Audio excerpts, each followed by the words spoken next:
जब एक UPSC IAS topper जो ऑल इंडिया रैंक 1 हो उससे मिलना, और आप जब सिर्फ एस्पिरेंट ही हो तो घबराहट भी होती है और ऐसा लगता है कि हम किसी भगवान से मिलने जा रहे हैं। उसने जो कहा कर लिया तो शायद हम भी टॉप कर ही जाएंगे।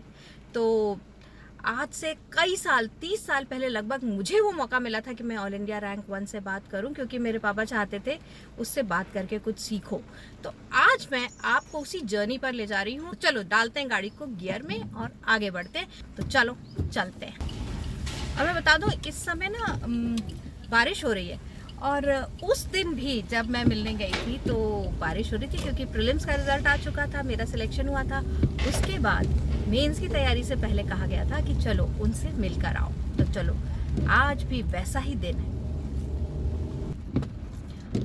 आगे से गाड़ी आ रही थी। पता है ऐसे ही होता है जब प्रिपरेशन की जर्नी होती है ना, आगे से रुकावट आती है, थोड़ा साइड होकर अपने आप को बराबर करके, अपने आप को संभाल के फिर से निकलना पड़ता है। तो अब हम लगभग पहुंचने वाले हैं। तो अभी देखती हूँ बस जैसा उस जगह पे पहुंच के पार्क करती हूँ, और उसके बाद आपको एक एक वर्ड बताऊंगी कि कैसे मेरी मुलाकात हुई और मुझे क्या ऐसा ज्ञान मिला जिसने मेरी जो मेंस की प्रिपरेशन थी उसका जो पूरा तरीका था वो बदल दिया।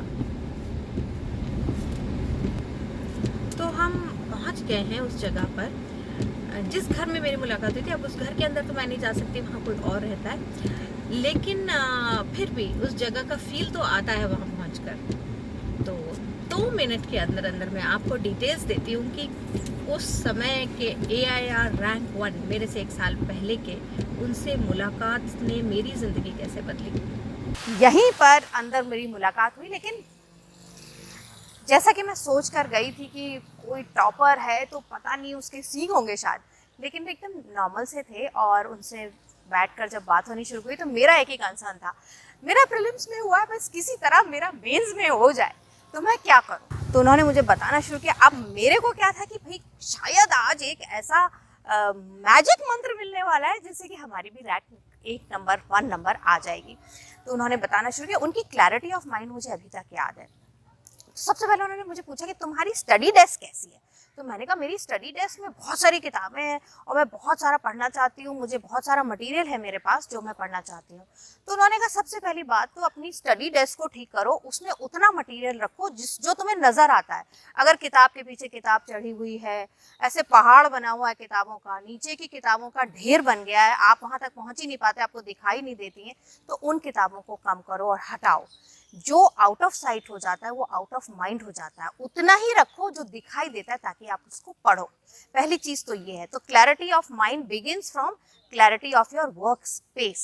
दूसरी बात उन्होंने बताई कि यूपीएससी सिविल सर्विसेज एग्जाम का एक सीधा फंडा है, सब कुछ तो सब कोई पढ़ नहीं सकता, सिलेबस इतना वास्ट है, लेकिन जितना भी तुमने पढ़ा है अगर उसमें से कुछ भी पूछा जाए उसका जवाब तुम दे पाओ तो तुम्हारा सिलेक्शन हो जाएगा, यहाँ तक कि तुम टॉप भी कर जाओगे। तो इस बात का सीधा मतलब क्या हुआ? इस बात का सीधा मतलब हुआ कि जो कुछ पढ़ा है उसको इतनी बार रिवाइज करो कि उसमें से कुछ भी आए तो तुम चूक नहीं सकते।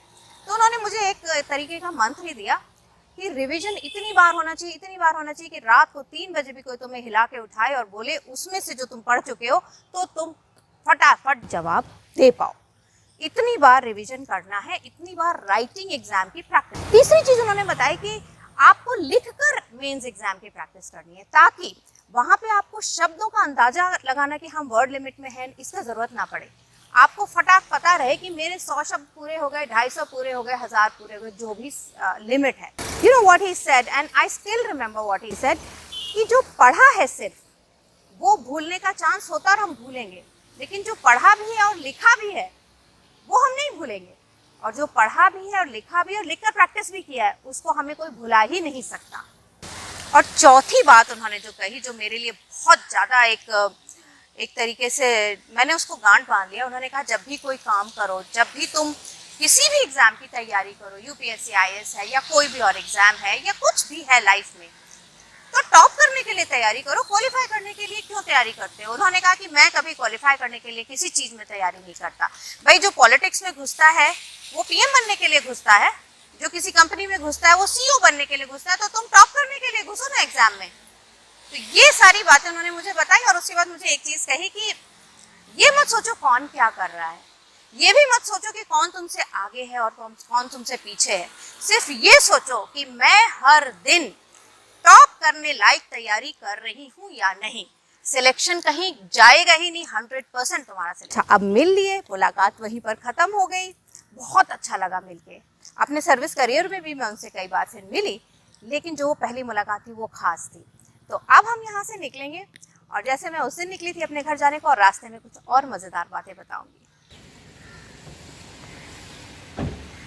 घर से निकल लिए उनके घर से, और बिल्कुल वैसे ही फील हो रहा है जैसे कि 30 साल पहले जब निकली थी उधर से, तो मन में घूम रहा था उन्होंने क्या क्या कहा है। तो सबसे इम्पोर्टेंट चीज़ जो मुझे लगा कि आई कैन सम अप, वो ये है कि मटेरियल लिमिटेड रखो, रिवीजन उसको पक्का ज़्यादा करो, क्वालिफाई करने नहीं टॉप करने के लिए आप तैयारी करो। और तीसरी चीज़ है कि जो कुछ आता है उसमें वहाँ एग्ज़ाम में हम चूक नहीं कर सकते, क्योंकि जो आता है अगर वही भूल गए तो फिर सिलेक्शन होना थोड़ा मुश्किल हो जाता है। और लिख कर तैयारी करो। ये सारी टेकअवेज थी जो आपको भी दी है मैंने। सोचो, ऑल इंडिया रैंक 1 बंदे में कुछ तो बात होगी जो टॉप किया है, और टॉप किया है और अपने सीक्रेट्स हमें बताए हैं, तो तुम भी अपनाओ और तुम भी टॉप कर सकते हो। तो आज के वीडियो में इतना ही। मैं हूँ Anupama Chandra, ex civil services IAS allied officer, और मुझे बड़ा मजा आता है कि अभी भी एस्पिरेंट्स हमारे एक्सपीरियंस से कुछ गेन करें। तो मेरे चैनल को लाइक और सब्सक्राइब करो। Bye bye, see you.